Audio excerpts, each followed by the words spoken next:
দাদা আবু তাহের সিদ্দিকী উনি এসে ওই দিন 30টা ছেলে মাথায় পাগড়ি পরাবে।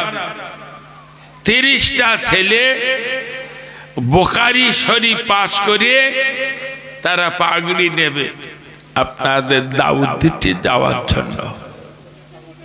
হ্যান্ডবিল পড়ে দেখেন প্রচুর আলেম আছে, খাস করে যাওয়ার জন্য অনুরোধ করছি।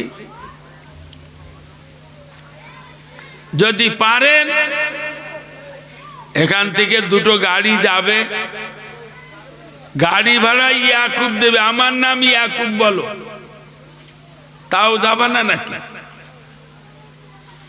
গাড়ি করে যাবেন, গিয়ে বলবেন এত টাকা গাড়ি ভাড়া টাকাটা দে, আর বিরিয়ানি খাদ্য, বিরিয়ানিও খাদ্য দেব, গাড়ি ভাড়াও টাকা দেব, তাও যাবা না মধ্যে এখান থেকে দাউদটা নেন। 21শে মাঘ যাবে, বহুত আলেম থাকবে।